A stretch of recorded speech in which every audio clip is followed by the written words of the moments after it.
Grade up അക്കാദമിയിലേക്ക് സ്വാഗതം. നമ്മൾ ഇന്ന് ഡിസ്കസ് ചെയ്യാൻ പോകുന്നത് 10ാം ക്ലാസ്സിലെ മാത്സ് സബ്ജക്റ്റിലെ ഫസ്റ്റ് ചാപ്റ്ററായ അരിത്തമെറ്റിക് സീക്വൻസ് അഥവാ സമാന്തര ശ്രേണികൾ എന്താണ്. ഓക്കെ, ഫസ്റ്റ് ചാപ്റ്ററാണ്. നല്ല ഡീറ്റെയിൽ ആയിട്ട് പഠിക്കാനുള്ള ഒരു ചാപ്റ്ററാണ്. കുറേ കാര്യങ്ങളുണ്ട്. നല്ലപോലെ പഠിച്ചാൽ വളരെ സിമ്പിളാണ്.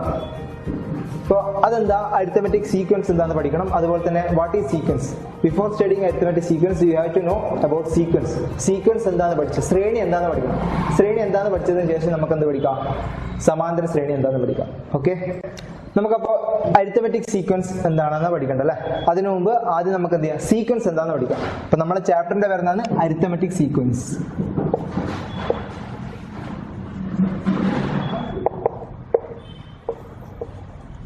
അരിത്തമെറ്റിക് സീക്വൻസ് അഥവാ സമാന്തര ശ്രേണി. ഓക്കെ, ഇതാണ് നമ്മുടെ ചാപ്റ്ററിന്റെ പേര്. അപ്പൊ അതിനു മുമ്പ് നമ്മൾ ആദ്യം എന്ത് പഠിക്കണം, വാട്ട് ഈസ് സീക്വൻസ്, എന്താണ് സീക്വൻസ് എന്താണെന്ന് പഠിക്കണം അല്ലെ. അപ്പൊ first of all we have to study about sequence. എന്താണ് സീക്വൻസ് അഥവാ എന്താണ് ശ്രേണി, ശ്രേണി എന്താണെന്ന് പഠിക്കണം. അതിനുശേഷം നമ്മൾ എന്ത് ചെയ്യുന്നത്, അരിത്തമെറ്റിക് സീക്വൻസ് എന്താണെന്ന് പഠിക്കും. ഓക്കെ, ശ്രേണി എന്ന് പറയുന്നത് നമുക്ക് ഇഷ്ടമുള്ള നമ്പേഴ്സ് അല്ലെങ്കിൽ തുടർച്ചയായിട്ട് കുറച്ച് നമ്പേഴ്സ് നമ്മൾ എഴുതും. ആ നമ്പേഴ്സ് ഏതെങ്കിലും ഒരു റൂൾ അല്ലെങ്കിൽ എന്തെങ്കിലും ഒരു കണ്ടീഷന്റെ ബേസിലായിരിക്കും തുടർച്ചയായിട്ട് പോകുന്നുണ്ടാവുക. ഇപ്പൊ ഉദാഹരണത്തിന് ഞാനൊരു ശ്രേണി എഴുതുന്നതാണ്. ഇപ്പൊ ഞാൻ എഴുതാൻ പോകുന്ന ശ്രേണീന്റെ പ്രത്യേകത ശ്രദ്ധിക്കും. ഒന്നാമത്തെ പദം, ആദ്യം എഴുതുന്ന ശ്രേണീന്റെ സംഖ്യ നമ്മൾ എന്താ പറയുക, ഒന്നാമത്തെ പദം എന്ന് പറയും. ഈ ശ്രേണി ഇങ്ങനെ തുടർന്ന് പോകുന്നുണ്ട് അല്ലെ. ഈ ശ്രേണി ഇങ്ങനെ തുടർന്ന് പോകുന്നുണ്ട്. അപ്പൊ ഈ ശ്രേണിയിൽ അടുത്ത പദം എനിക്ക് കണ്ടുപിടിക്കാൻ പറ്റുമെന്നാണ് എന്റെ ചോദ്യം. നോക്കിക്കോ, അടുത്ത പദം എങ്ങനെ കണ്ടുപിടിക്കുക. ഇപ്പൊ ഇവിടെ ഒന്നാമത്തെ പദം എന്ന് പറയുന്നത് എത്ര, 4. ഒന്നാമത്തെ പദം എത്ര, 1 അല്ലെ. ഒന്നാമത്തെ പദം 1. രണ്ടാമത്തെ പദം ഏതാന്ന് ചോദിച്ചാല്, പദങ്ങൾ എന്ന് പറയുന്നത് ഈ സംഖ്യകൾ നിൽക്കുന്ന സ്ഥാനത്തിന് നമ്മൾ എന്താ പറയുക, പദം എന്ന് പറയാം. ഇപ്പൊ ഇവിടെ 4 എന്ന് പറയുന്നത് രണ്ടാം പദത്താണ്, 9 എന്ന് പറയുന്നത് 3-ാം പദം, 16 എന്ന് പറയുന്നത് 4-ാം പദം, 25 എന്ന് പറയുന്നത് 5-ാം പദം. ഇനി ഈ ശ്രേണി എങ്ങനെയാ ഉണ്ടായത് നോക്കിക്കോ. ഈ ഒന്നാമത്തെ പദം എന്ന് പറയുന്നത് ഞാൻ എഴുതിയത് 1ന്റെ സ്ക്വയർ എത്ര, 1 ശരിയാണല്ലോ. 1ന്റെ സ്ക്വയർ 1. ഇനി നെക്സ്റ്റ് നോക്കിയട്ടെ, 2ന്റെ സ്ക്വയർ 4 അല്ലെ. ഇനി നെക്സ്റ്റ് നോക്കിയാ 3ന്റെ സ്ക്വയർ 9, നെക്സ്റ്റോ 4ന്റെ സ്ക്വയർ 16, നെക്സ്റ്റ് 5ന്റെ സ്ക്വയർ 25. അങ്ങനെയാണെങ്കിൽ എനിക്ക് ഈ റൂള് ഫോളോ ചെയ്യുന്നതാണെങ്കിൽ, ഈ റൂള് ഫോളോ ചെയ്ത് പോകുന്നതാണെങ്കിൽ എനിക്ക് ഓട്ടോമാറ്റിക് ആയിട്ട് എന്ത് കണ്ടുപിടിക്കാൻ പറ്റും, നെക്സ്റ്റ് ടേം കണ്ടുപിടിക്കാൻ പറ്റുമല്ലോ. യെസ്, നെക്സ്റ്റ് ടേം എന്തായിരിക്കും, നെക്സ്റ്റ് ടേം 36. ഓക്കെ അല്ലേ. നെക്സ്റ്റ് ടേം എന്ന് പറയുന്നത് 36. എങ്ങനെ 6ന്റെ സ്ക്വയർ ആയിട്ട് വരും. ഇനി അതിനുശേഷം അടുത്ത ടേം എന്തായിരിക്കും, 49. എങ്ങനെ വരും, 7ന്റെ സ്ക്വയർ ആയിട്ട് വരും. ഓക്കെ ആണല്ലോ. അപ്പോ ഈ ശ്രേണി കണ്ടിട്ട് നമുക്ക് എന്താ മനസ്സിലായി, ഈ ശ്രേണി എങ്ങനെയാണ് ഉണ്ടായത്. അതെ, ഓരോ നമ്മളെ നാച്ചുറൽ നമ്പേഴ്സ്, ഓരോ എണ്ണൽ സംഖ്യ എടുത്ത് നമ്മൾ എന്ത് ചെയ്താൽ അതിന്റെ സ്ക്വയേഴ്സ് കണ്ടല്ലേ, ആ സ്ക്വയേഴ്സ് കാണുമ്പോൾ നമുക്ക് എന്ത് ചെയ്താൽ അതിന്റെ ആൻസറാണ് നമ്മുടെ ശ്രേണിയായിട്ട് എഴുതിയത്. ഓക്കെ അല്ലേ. അപ്പൊ ഇവിടുത്തെ ശ്രേണിന്റെ കണ്ടീഷൻ അല്ലെങ്കിൽ ഇവിടുത്തെ റൂൾ എന്താ, ഈ ശ്രേണി ഫോളോ ചെയ്യാനുള്ള കണ്ടീഷനിലെ റൂൾ എന്താ, യെസ്, ഓരോ നമ്പേഴ്സിന്റെ സ്ക്വയേഴ്സ് എത്രയാണോ അതിന്റെ വാല്യൂ വെച്ചിട്ട് നമ്മളൊരു ശ്രേണി എഴുതി. അപ്പൊ ശ്രേണി എന്ന് പറയുന്നത് എന്താ, എന്തെങ്കിലും സംഖ്യകൾ നമ്മൾ തുടർച്ചയായിട്ട് എഴുതുമ്പോൾ അവിടെ ഒരു പർട്ടിക്കുലർ റൂൾ അല്ലെങ്കിൽ പർട്ടിക്കുലർ ആയിട്ടുള്ള ഒരു കണ്ടീഷൻ, ആ കണ്ടീഷൻ വെച്ചിട്ട് എന്ത് ചെയ്യാം, ആ സംഖ്യകൾ തുടർന്ന് പോവാം. അങ്ങനെയാണെങ്കിൽ ഞാൻ നെക്സ്റ്റ് വേറൊരു ശ്രേണി എഴുതുന്നതാണ്. ഒന്നാമത്തെ പദം 1, രണ്ടാമത്തെ പദം 8, മൂന്നാമത്തെ പദം 27, നാലാമത്തെ പദം 64, 5-ാമത്തെ പദം 125. ഇതാ ശ്രേണി ഇങ്ങനെ തുടർന്നു പോകുന്നു. ഈ ശ്രേണിയുടെ പ്രത്യേകത എങ്ങനെയാ, ഈ ശ്രേണി എങ്ങനെ ഉണ്ടായിരുന്നു. ഇപ്പോ ഒന്നാമത്തെ പദം 1 അല്ലേ, ഒന്നാമത്തെ പദം 1 അതെന്ത് വന്ന് 1ന്റെ ക്യൂബ് അല്ലെ, 1ന്റെ ക്യൂബ് 1 അറിയാമല്ലോ. ഇനി രണ്ടാമത്തെ പദത്തിനാ 8, 2ന്റെ ക്യൂബ് എത്തിനാ 8 അറിയാം. ഇനി മൂന്നാമത്തെ പദത്തിന് 27, 3ന്റെ ക്യൂബ് എത്തിനാ 27, 4ന്റെ ക്യൂബ് 64, 5ന്റെ ക്യൂബ് 125. അങ്ങനെയാണെങ്കിൽ അടുത്ത ടേം നമുക്ക് കണ്ടുപിടിക്കാൻ പറ്റുമല്ലോ. എന്ത് ചെയ്താൽ മതി, 6ന്റെ ക്യൂബ് കണ്ടുപിടിച്ചാൽ മതി. 6ന്റെ ക്യൂബ് കണ്ടുപിടിച്ചാൽ എന്ത് കിട്ടും, നമുക്ക് 6-ാമത്തെ പദം കിട്ടും. ഓക്കെ ആണല്ലോ. അപ്പൊ ഇവിടെ ഒന്നാമത്തെ പദം 1ന്റെ ക്യൂബാണ്, രണ്ടാമത്തെ പദം 2ന്റെ ക്യൂബ്, മൂന്നാമത്തെ പദം 3ന്റെ ക്യൂബ്. അങ്ങനെയാണെങ്കിൽ ഈ ശ്രേണി ഫോളോ ചെയ്യുന്ന റൂൾ എന്താ, അത് ഈ ശ്രേണി ഫോളോ ചെയ്യുന്ന റൂൾ എന്ന് പറയുന്നത് ഓരോ സംഖ്യന്റെയും ക്യൂബ് കണ്ടാൽ ആ ശ്രേണി കിട്ടും. അങ്ങനെയാണെങ്കിൽ നമുക്ക് 6-ാമത്തെ പദം, അടുത്ത പദം കിട്ടണമെങ്കിൽ എന്ത് ചെയ്താൽ മതി, 6ന്റെ ക്യൂബ് കണ്ടാൽ മതി.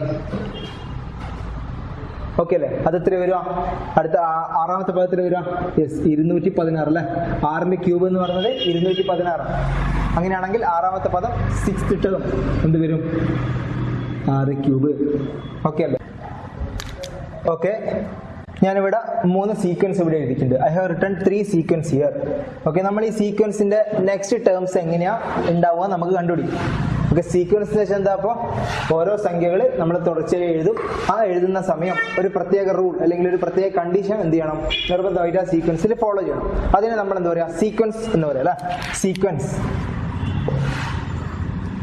സീക്വൻസ് ഓക്കെ ആണല്ലോ, അഥവാ ശ്രേണി. ഓക്കെ, അപ്പൊ ഞാൻ ഇവിടെ ഫസ്റ്റത്തെ സീക്വൻസ് ഞാൻ കൺസിഡർ ചെയ്യുന്നതാണ്. സീക്വൻസ് പറയുന്നതിനേക്കാൾ മുമ്പ് ആദ്യം ഈ ശ്രേണിന്റെ പ്രത്യേകത പറയാം. ശ്രേണിയിലുള്ള ഫസ്റ്റ് വരുന്ന സംഖ്യ, ഒന്നാമത് എഴുതിയ സംഖ്യ നമ്മൾ പറയുന്ന പേരാ എന്ത്? First term. ആ ഫസ്റ്റ് ടേമിനെ നമ്മൾ 2 രീതിയിൽ റെപ്രസെന്റ് ചെയ്യും. ഒന്ന് എ എന്നും റെപ്രസെന്റ് ചെയ്യും, അതുപോലെ തന്നെ x1 എന്നും റെപ്രസെന്റ് ചെയ്യാറുണ്ട്. ഇപ്പൊ ഫസ്റ്റ് ടേമിൽ നമ്മൾ എന്തൊക്കെ റെപ്രസെന്റ് ചെയ്യാം? എ എന്നും റെപ്രസെന്റ് ചെയ്യാറുണ്ട്, പിന്നെ x1 എന്നും റെപ്രസെന്റ് ചെയ്യാം. So we represent the first term as A or x1, അതായത് ആദ്യ പദം. ഓക്കെ ആണല്ലോ. ഇനി ഇവിടെ എഴുതുന്ന നെക്സ്റ്റ് ഓരോരോ ആൾക്കാരും നമ്മൾ nth ടേം എന്ന് പറയും. ഇപ്പൊ രണ്ടാമത്തെ പദം അല്ലെ, ഇതിന് നമ്മൾ എന്ത് പറയും? Second term. ഇപ്പൊ ഇവിടെ n ഈക്വൽ ടു 2 എന്ന് പറഞ്ഞാൽ എന്നാം പദം എത്രയാണ്? ഇവിടെ 2. അതിന്റെ അർത്ഥം രണ്ടാമത്തെ പദം എത്രയാണെന്ന് ചോദിക്കും. ഇപ്പം n ഈക്വൽ ടു 4 എന്ന് പറഞ്ഞാൽ അതിന്റെ അർത്ഥം എന്നാ? നാലാമത്തെ പദം. n എന്ന് പറഞ്ഞത് പദം, പൊസിഷൻ. n എന്ന് പറഞ്ഞത് എന്താണ്? പദം. n എന്ന് പറഞ്ഞത് എന്താണ്? ടേം അഥവാ പദം. പദത്തിന് നമ്മൾ എന്താ പറയാ? n എന്ന് പറയാം. അങ്ങനെയാണെങ്കിൽ n ഈക്വൽ ടു 4 എന്ന് പറഞ്ഞാൽ എന്താ അതിന്റെ അർത്ഥം? n ഈക്വൽ ടു 4 എന്ന് പറഞ്ഞാൽ നമ്മളോട് കണ്ടുപിടിക്കാൻ പറയുന്നത് എന്താണ്? നാലാം പദം എത്ര, അഥവാ fourth term. What is the fourth term? or find the fourth term of this first sequence. When n equal to 4 എന്തായിരിക്കും ടേം? അതായത് n ന്റെ വില 4 ആയാൽ ഇവിടെ ശ്രേണിയിൽ എന്താ നോക്കുക? 1 2 3 4. n 4 അല്ലെ? നാലാം പദം എത്ര ഇവിടെ? 14. നാലാം പദം എന്ന് പറയുന്നത് 14 ആണ്. അപ്പൊ n ഈക്വൽ ടു ഇവിടെ 2 ആണെങ്കിൽ രണ്ടാം പദം എത്ര? 4. അപ്പൊ n എന്ന് പറയുന്നത് എന്താണ്? പദം അഥവാ ടേം. അത് മാറിപ്പോകരുത്. n എന്ന് പറയുന്നത് ടേം അല്ലെങ്കിൽ പദം. ഇപ്പൊ ഇവിടെ ചില ആൾക്കാർ n 4 എഴുതിയാൽ അതിന്റെ അർത്ഥം ഇവിടെ ശ്രേണിയിൽ 4 ഉണ്ട് എന്നല്ല അതിന്റെ അർത്ഥം. എന്താ അതിന്റെ അർത്ഥം? നാലാമത്തെ പൊസിഷനിൽ ശ്രേണിയിൽ എഴുതിയ സംഖ്യയാണ്. ഇപ്പൊ n 4 1 2 3 4. n 4 ആകുമ്പോൾ നാലാമത്തെ പൊസിഷനിലുള്ള സംഖ്യ ഏതാ?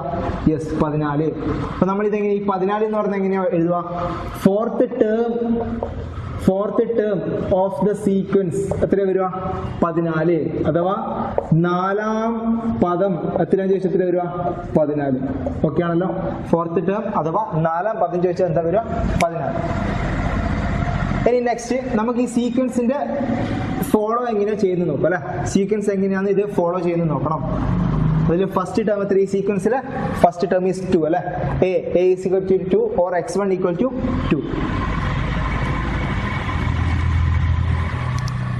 അങ്ങനെയാണെങ്കിൽ ഫസ്റ്റ് ടേം 2 ആണ് അല്ലെ? First term 2. ഇനി നെക്സ്റ്റ് രണ്ടാമത്തെ ടേം എന്താണ്? 4 അല്ലെ? രണ്ടാമത്തെ ടേം 4 ആണ്. അതിന് ശേഷമുള്ള ടേമോ 8 അല്ലെ? അതിന് ശേഷമുള്ളത് 14. ഓക്കെ ആണ്, അതിന് ശേഷമുള്ളത് 14. അങ്ങനെയാണെങ്കിൽ ഈ സീക്വൻസ് ഫോളോ ചെയ്യുന്ന റൂൾ എന്താന്ന് നോക്കാം നമുക്ക്. ഈ സീക്വൻസ് എങ്ങനെയാണ് ഫോളോ ചെയ്യുന്നത്, അതിന്റെ റൂൾ എന്താന്ന് നമുക്ക് നോക്കാം. അപ്പൊ ഞാൻ ഒന്നാമത്തെ പദമായ 2, ആ 2ന്റെ കൂടെ 2 ആഡ് ചെയ്തപ്പോൾ എന്ത് കിട്ടിയാണെങ്കിൽ രണ്ടാമത്തെ പദമായ 4 കിട്ടി അല്ലെ? When I add +2 with the first term, I got the second term as 4. Then I add +4 with the second term 4. I got the third term as 8 അല്ലെ? അതായത് രണ്ടാമത്തെ ടേമായ 4ന്റെ കൂടെ 4 ആഡ് ചെയ്താൽ എന്ത് കിട്ടി? മൂന്നാമത്തെ പദമായ 8 കിട്ടി. ഇനി 8ന്റെ കൂടെ എന്ത് ആഡ് ചെയ്താൽ 14 കിട്ടുക? യെസ്, +6. ഇനി 14ന്റെ കൂടെ എന്ത് ആഡ് ചെയ്താൽ 22 കിട്ടുക? +8. അങ്ങനെയാണെങ്കിൽ ഈ ഒരു റൂള് വെച്ചിട്ട് നമുക്ക് ഓട്ടോമാറ്റിക് ആയിട്ട് നെക്സ്റ്റ് ടേം എത്രയാണെന്ന് പറയാൻ പറ്റില്ല. ഇങ്ങനെ നോക്കിയാട്ടെ. ഫസ്റ്റ് തന്നെ +2, പിന്നെ +4, +6, +8. അങ്ങനെ അടുത്ത് എന്തേലും +10. അപ്പൊ എന്താ? 22ഉം 10ഉം 32. ഇനി അടുത്ത ടേം എന്തായിരിക്കും? അടുത്ത ടേം എങ്ങനെയാ? +10, +8, +10, പിന്നെ +12. എത്ര വരും? 44. ഓക്കെ അല്ലേ? ഇങ്ങനെയാണ് ഈ സീക്വൻസ് സീക്വൻസ് ഫോളോ ചെയ്യും. അപ്പൊ ഇവിടെ ഈ സീക്വൻസിന്റെ റൂൾ അല്ലെങ്കിൽ കണ്ടീഷൻ എന്താണ്? ഓരോ പദത്തിന്റെ കൂടെ +2 അത് കഴിഞ്ഞ് രണ്ടാമത്തെ പദം +4 ആയി. അതായത് ഇവിടെ ഡിഫറൻസ് എന്ത് ചെയ്യുന്നത്? 2 കൂടി വരുന്നത് അല്ലെ. ഫസ്റ്റ് തന്നെ +2 ആയത്, പിന്നെ 2 കൂടി +4 ആയി. പിന്നെ അടുത്ത ഡിഫറൻസിൽ +4 2 കൂടി +6 ആയി. പിന്നെ അടുത്ത ഡിഫറൻസിൽ +6ന്റെ കൂടെ 2 കൂടിയപ്പോൾ എന്ത് ചെയ്ത്? +8 കിട്ടി. അടുത്ത ഈ +8ന്റെ കൂടെ 2 ഡിഫറൻസ് ആഡ് ചെയ്യുമ്പോൾ എന്ത് കിട്ടി? +10 കിട്ടി. അപ്പൊ ഇവിടെ സീരീസ് ഫോളോ ചെയ്യുന്ന ഈ റൂളാണ്. അങ്ങനെയാണെങ്കിൽ നമുക്ക് രണ്ടാമത്തെ സീക്വൻസ് നോക്കാം. ശ്രദ്ധിച്ചോ, രണ്ടാമത്തെ സീക്വൻസ് നോക്കട്ടെ. ഫസ്റ്റ് തന്നെ 5 അല്ലെ. ഒന്നാമത്തെ പദം first term of the sequence is 5 is multiplied with 2. We got second term as 10. അങ്ങനെയാണെങ്കിൽ നെക്സ്റ്റ് എന്തായിരിക്കും? 2 കൊണ്ട് മൾട്ടിപ്ലൈ ചെയ്താൽ 20 കിട്ടി. ഇനി നെക്സ്റ്റോ 20നെ 2 കൊണ്ട് മൾട്ടിപ്ലൈ 40 കിട്ടി. നെക്സ്റ്റോ 40നെ 2 കൊണ്ട് മൾട്ടിപ്ലൈ 80 കിട്ടി. നെക്സ്റ്റോ 80നെ 2 കൊണ്ട് മൾട്ടിപ്ലൈ 60 കിട്ടി. 160 കിട്ടി. ഇനി അതിന് നെക്സ്റ്റ് എന്തായിരിക്കും? 160നെ 2 കൊണ്ട് മൾട്ടിപ്ലൈ ചെയ്താൽ 320 കിട്ടി. നെക്സ്റ്റ് ടേം എന്തായിരിക്കും? ഇതിനെ 2 കൊണ്ട് മൾട്ടിപ്ലൈ ചെയ്താൽ 640. ഓക്കെ ആണല്ലോ. അങ്ങനെയാണെങ്കിൽ ഈ സീക്വൻസിന്റെ റൂൾ മനസ്സിലായല്ലോ. ഈ സീക്വൻസ് എങ്ങനെയാ ഫോളോ ചെയ്ത് നോക്കിയാട്ടെ. ഓരോ ടേംസും 2 മൾട്ടിപ്ലൈഡ് ചെയ്തിട്ട് അല്ലെ. ഓരോ ടേംസും 2 മൾട്ടിപ്ലൈ ചെയ്ത് ചെയ്തിട്ടാണ് ഈ സീക്വൻസ് ഫോളോ. ഇനി next last sequence. So let us discuss this third sequence. എന്താ വരിക? ഫസ്റ്റ് ഒന്നാമത്തെ ടേമിന്റെ കൂടെ 2 മൾട്ടിപ്ലൈ ചെയ്താൽ 2 കിട്ടി. ഈ 2ന്റെ കൂടെ 2 മൾട്ടിപ്ലൈ ചെയ്താൽ 4 കിട്ടി. ഈ 4ന്റെ കൂടെ 2 മൾട്ടിപ്ലൈ ചെയ്താൽ 8 കിട്ടി. ഈ 8ന്റെ കൂടെ 2 മൾട്ടിപ്ലൈ ചെയ്താൽ 16 കിട്ടി. 16ന്റെ കൂടെ 2 മൾട്ടിപ്ലൈ ചെയ്താൽ 32 കിട്ടി. 32ന്റെ കൂടെ 2 മൾട്ടിപ്ലൈ 64. 64ന്റെ കൂടെ 2 മൾട്ടിപ്ലൈ ചെയ്താൽ 128. ഓക്കെ അല്ലേ? അങ്ങനെയാണെങ്കിൽ നെക്സ്റ്റ് ടേം എന്തായിരിക്കും? ഈ 128ന്റെ കൂടെ എന്ത് ചെയ്യണം? 2 മൾട്ടിപ്ലൈ ചെയ്യണം. 2 മൾട്ടിപ്ലൈ എന്ത് കിട്ടും? നെക്സ്റ്റ് ടൈം കിട്ടും. എത്ര വരിക? 256. ഇനി ഇതിന്റെ കൂടെ വീണ്ടും 2 മൾട്ടിപ്ലൈ എന്ത് വരും? 512. ഓക്കെ ആണല്ലോ. അപ്പൊ ഇവിടുത്തെ ഈ സീക്വൻസിന്റെ ഫോളോ ചെയ്യുന്ന റൂൾ എങ്ങനെയാ? 2 മൾട്ടിപ്ലൈ ചെയ്ത് പോകുന്ന. അപ്പോ സീക്വൻസ് എന്ന് പറയുന്നത് എന്താ? നമ്മള് ഒരു സംഖ്യകൾ തുടർച്ചയായി എഴുതും. ആ സംഖ്യകൾ എഴുതുന്ന സമയം നിർബന്ധമായിട്ട് എന്തുണ്ടാവും? ഒരു റൂൾ ഇവിടെ ഫോളോ ചെയ്തിരിക്കും. ആ റൂള് ബേസിലായിരിക്കും നമ്മൾ ഓരോ സംഖ്യകളും എഴുതുക. ഓക്കെ ആണല്ലോ. ഓക്കെ.